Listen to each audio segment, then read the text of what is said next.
Hello folks, Rever here with another episode of Gifts of the Caucasus. And I am sitting here by field number 5, our sunflowers, because I forgot to spread NPK on them. And as you might remember from the last episode, we had a bunch of rain. So if I run into this field, which one of the reasons I stood on that thing so you could see, but you can see our soil moisture got to 86% on this field. So what I'm doing is, let me jump right into this guy. You can see I am spreading the lines for you because somebody doesn't like them. I am spreading NPK on this field with the spreader. So because I can do that, if you look close, you can see the blue dots in there. And what that means is we shouldn't add any moisture to the field, and therefore it'll come down. So a little bit unusual start. And by the way, the same thing with field number 2 up ahead here. The trees are overrunning crops, but take a quick trip up here and show you pretty much the same thing. I haven't spread the NPK on it yet, but so you can see where you kind of have to run around. And this is another deceiving thing. Like, you know, I'm coming way into this field. I'm seeing 8s and 7s. See how I'm now at 6.6 and 7 on the nutrient or the nitrogen and 4 on the NPK. If I back up a little bit, I get 6.7 at 80 or 8 and 4. So, and the reason for that is the tram lines that I had in here are just throwing it off that much. And it's, you know, those actually right on the tram line might be really high, but it's sort of taking an average of the area. Now, how it actually does the yield, I'm not sure. I'm not sure that it would do an average of the area or not. So there you go. So basically these fields are ready to get harvested tomorrow after we spread this NPK. These will be the fields that ripen. So I'm going to fast forward some time, and I will come back, probably start cutting the grass field first thing. So I'll see you in game time first thing in the morning. Talk to you then. Good morning, guys. I am back here near field 31. It is 8:30 in the morning, farm sim time, and I am happy to report we got a lot more grass. Not that we're really worried about the amount of grass we get at this point on this map, but we got 137,000. So it's almost twice as much as we were getting before. And I could talk about it a little bit more if we look at the spreadsheet, but you know, the fact is we should be getting a good bonus from the fact that it rained. Now the negative thing is that we got a bigger bonus according to my score than we should have gotten if we got the same amount of bonus for pH and soil moisture. So in other words, you know, either my score is wrong or the percentages of, you know, if the water's far off, you may get a bigger bonus or a smaller bonus. I'm not sure if you know, again, there's a number of things. And unfortunately, the other thought is, well, do you get a super bonus, you know, an added bonus if you're right at the correct pH level of 6.8? You know, I just don't know exactly what the numbers are. So decided that what I'll do is I'll spray some lime on here today, get the soil pH back up to 7.2, and then wait 2 or 3 more days. Well, on the 3rd day there won't, or I'm sorry, 2 days from now there won't be any water on the field.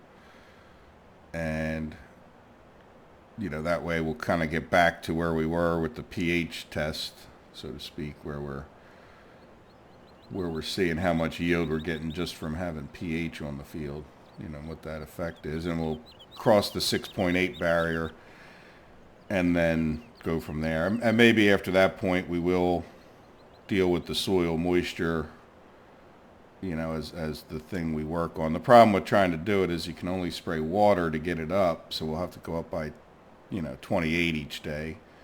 But we can always let it drop down and then spray it again. We can work it out.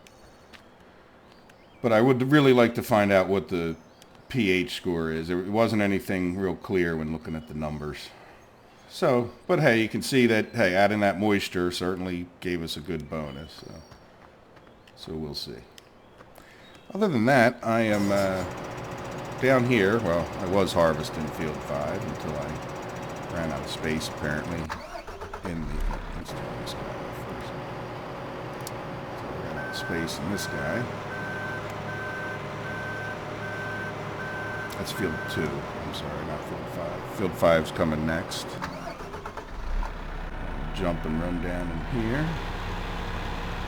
So I will continue to harvest fields 2 and 5. And I will come back when I've done that and talk about what we're going to do as far as the moisture levels. And you can see I'm at 74. It really sort of depends if I'm on an old tram line or not.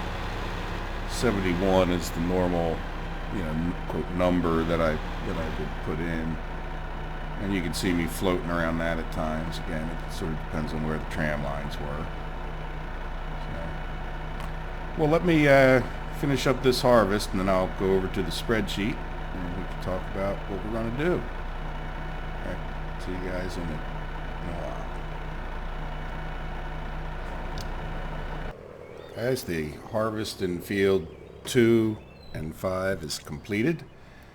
And I am standing out here in the middle of field 2 and wanted to show you where we're sitting with, with the fields as far as our nutrients and pH and whatnot. So you can see our soil moisture is sitting at 71.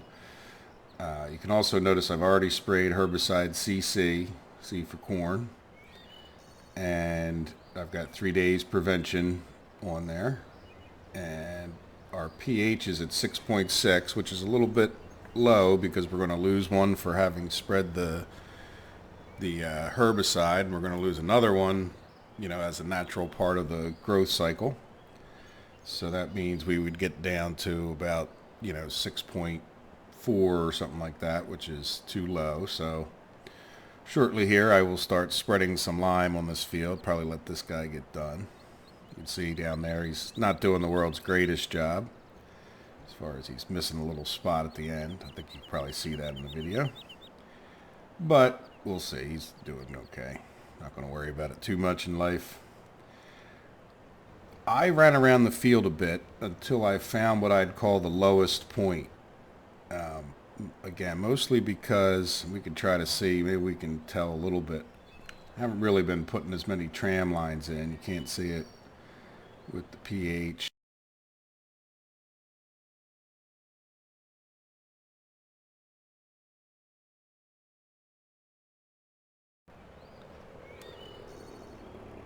Can you see? Yeah, you really can't tell much as far as it being high or low with these dots.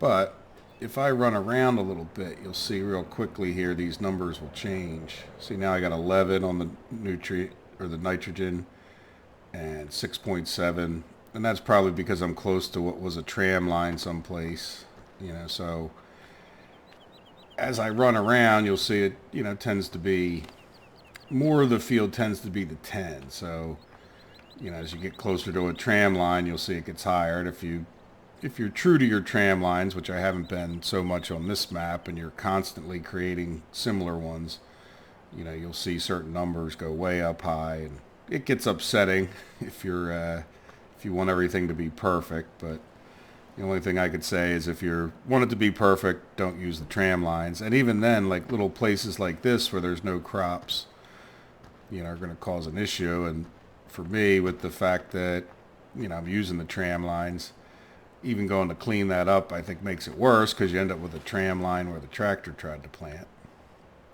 And we can real quick run over here to field 5 and I'll show you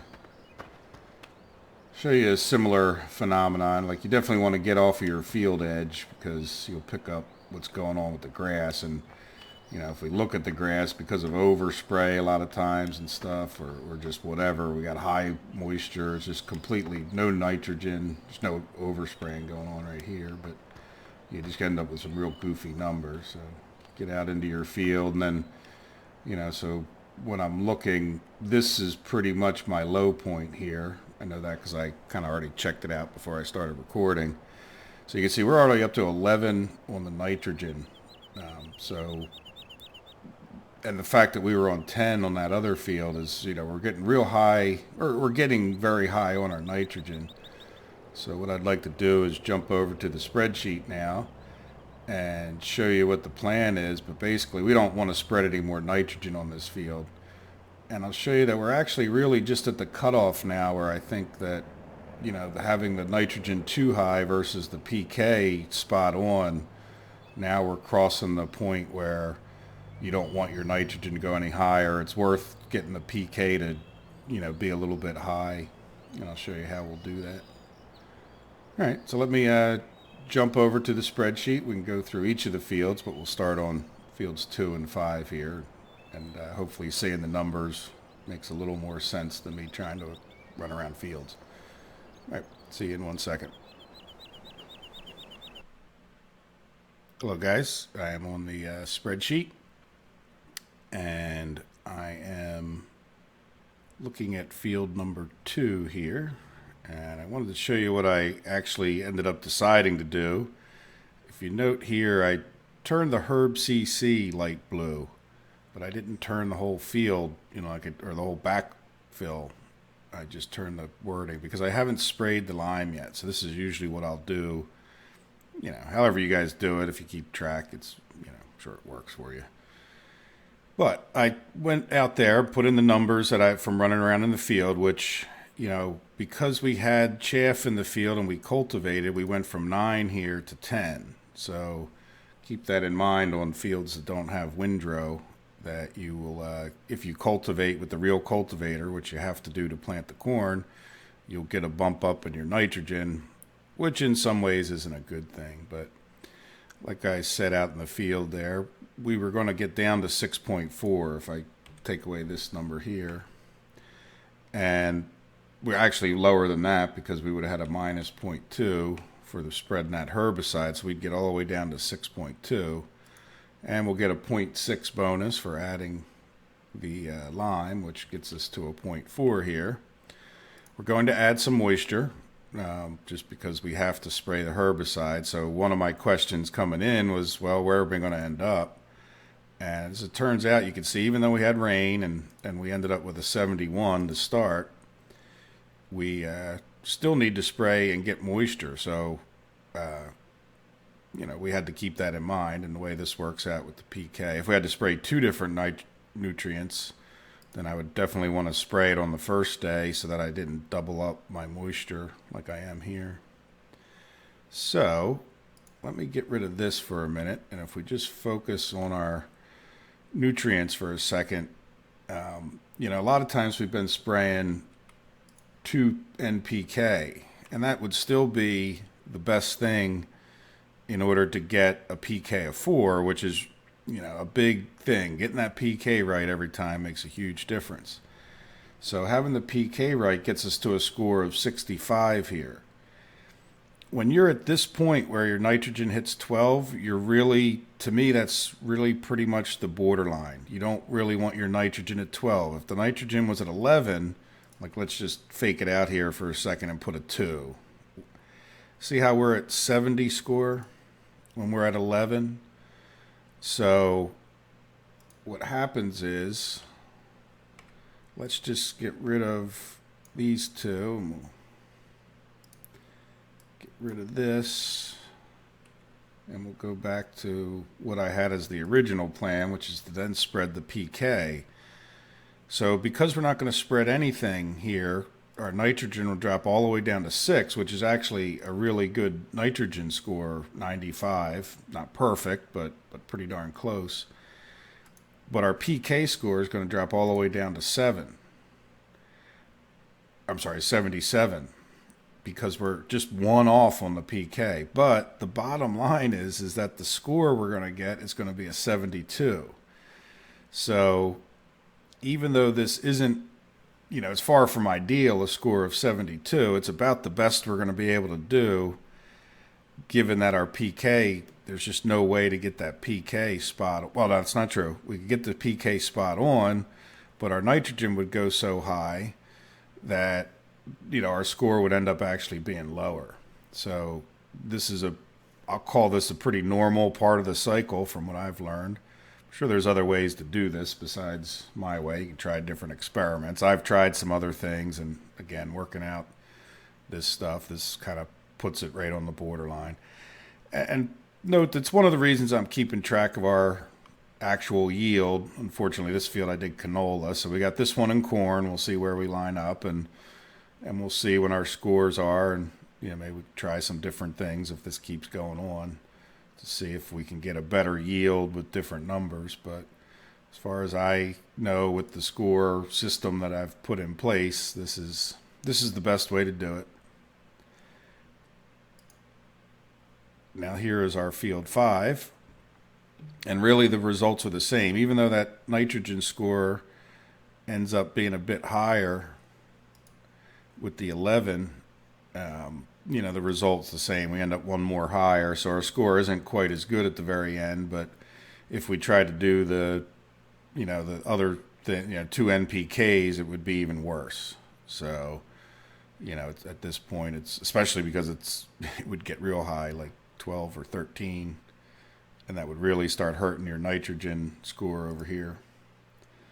So there you go. So that's the plan for these 2 fields. Let's jump back to field 7 and whatnot.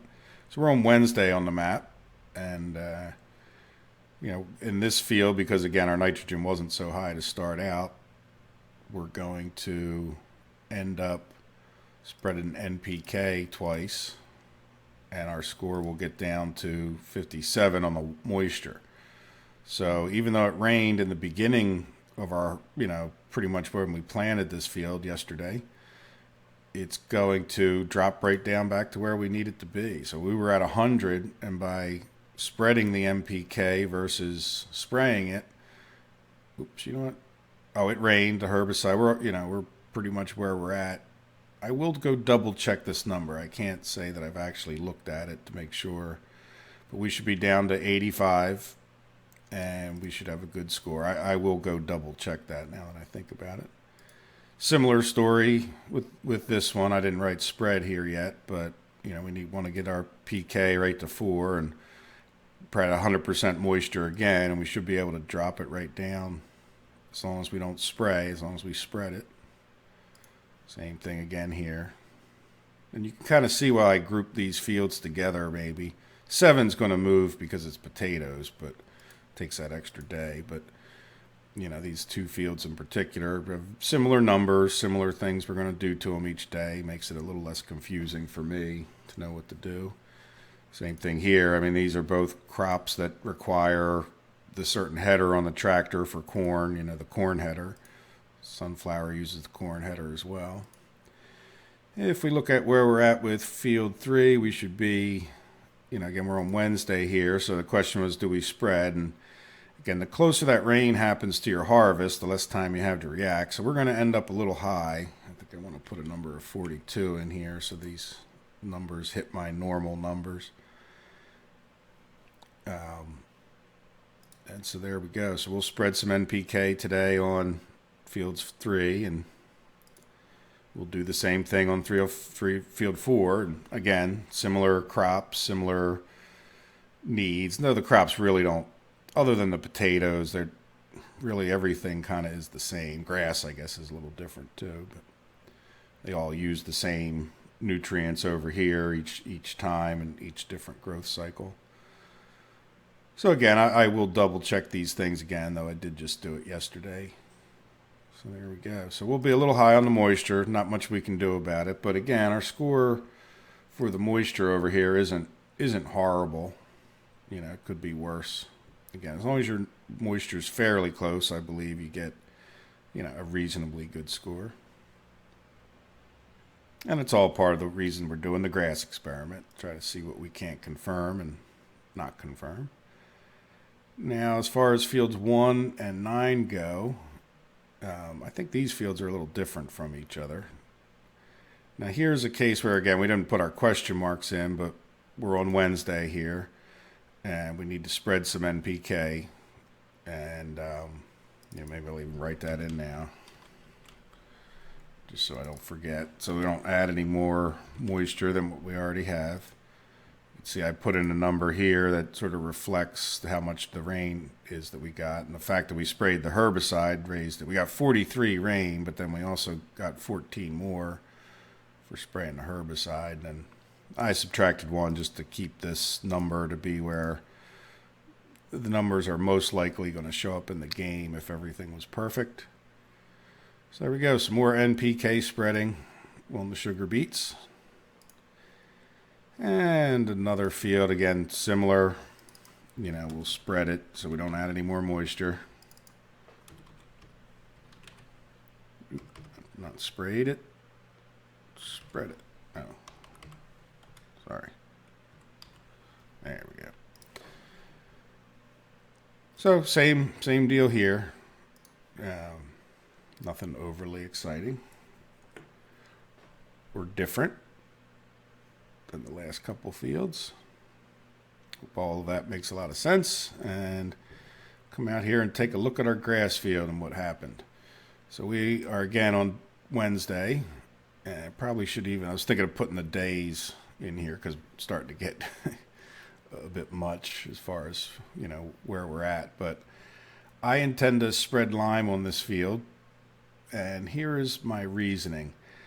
I wish it hadn't rained. I wish when we were at today, we could have gotten a score for the lime of 6.8 to see what that actually was. But if I can spread some lime today, that'll take me back up to 7.2. So I'll get another number that's sort of combined with some water. But then, 2 days from now in game, I should be able to see the score of 7 and 0. Which I never got to right here. This is where it rained, and so when I saw this, actually this is 7 and 0, isn't it? Just the way I wrote things. So we should be able to see the same numbers come up here. Actually, I really should probably write, like 43 here and put a 1 here. No, not 43. Let's subtract 29. No. I want to get that number to 29, so I need to add 13 more to this number, 42. Yeah, there we go. So this can be deleted. There we go. So that's a little more reflective, if that made any sense. So when I get back down to here, and this should really be a 1, this should be a 1 to follow what everything else is doing. When I get back down to here, I will pretty much be where I was at this point in the experiment where the water wasn't affecting us. And then I can get my 6.8 number, which, will be good. And that'll help us, figure out exactly what bonuses we're getting with the pH. And the reason I say all of that is because I really don't have a good sense of the numbers. And this just throws us off. I can't tell how much of this was due to the moisture being a bit higher and how much of this was due to the, the pH being at the perfect score. So anything would be an assumption between how much bonus we're getting.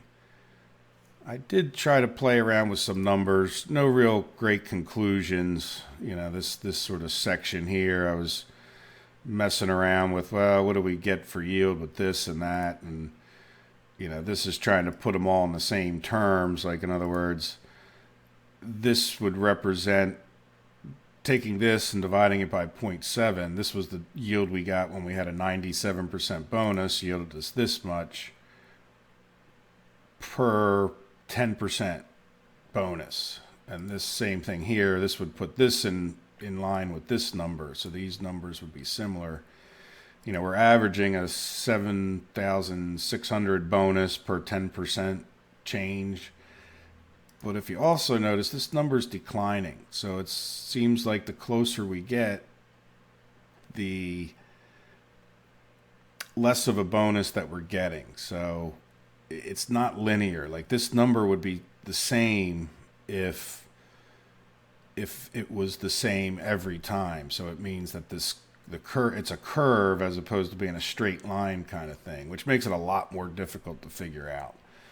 But we'll see. We'll see if we can actually get to the point we can figure it out. I'm sure we could if we did enough work, but there's might be a limit to what makes any sense. So again, this number here, which is showing up on the graph here, is just not, just not helping. It's kind of throwing everything off. If you look at this, you can see the curve is slightly down. So, like, in other words, this was our day where we were sort of starting. This was where we were letting everything drop off on the yield. And you can see it goes up a little more steeply than here. So there's a slight curve this way. So I'm kind of interested to see what happens as we get to actually 6.8. So we're going to have to wait a couple days on that. Well, I hope all of that made some sense. I think it's fairly obvious you spread water on it, you're going to get a bigger yield. But we need to get back to our experiment. So once we get to here, I'm hoping to see, like I said, the same number that I had right here. That would be very nice, because then I can kind of confirm the repeatability of the experiment. And, the more of these kind of like numbers I have, makes it a little bit easier to say that it's accurate. So there we go. So I'm going to go out to the fields and start spraying and whatnot. And I will guys, I'm out here spreading some fertilizer. I'm not doing it. Course play's doing it, but I'm riding along. Spreading some fertilizer in field number 4. Okay, so you can see our soil moisture is quite high, and that's the reason for spreading, is that it won't add any more moisture to the problem. And it'll drop down nicely, as we saw in the spreadsheet.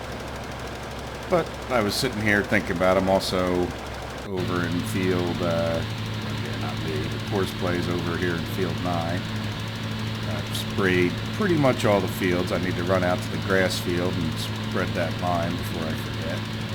But other than that, I don't see anything else real exciting happening. A bunch of spraying and spreading happened today, and that's pretty normal for a soil mod thing. If you can imagine, though, if you were playing this map, for, I don't want to say for real, but if you were not just focused on the farming and the soil mod like I am, and there's plenty of time while these guys are out here course played to go do your other stuff. And a lot of people complain about all the spray, and I guess if you don't embrace course play quite as much as I do, then that's more true. But even on maps where I don't want to do a lot of course play, I honestly do when it comes to the spraying. It does get old and monotonous. So. Anyway, I think I'm going to wrap the video here. Like I said, I don't anticipate myself doing too much more. You may notice my money went up a bit. I am selling off some silage as I spray these fields, and go from there. I'm not even really done. If I jump over to this guy, we're still seeding the sunflowers as well, so this guy's working on. This time I'm doing a single headland. I realized that was sort of my mistake in that other field where he's leaving stuff. He'll still leave some corners undone, but they're easy enough to touch up without leaving the tram lines. So there we go. Well, I hope you guys enjoyed the episode, and hope you tune in for another one. Hope you have a good day. Take care of yourselves. See you later on. Bye-bye.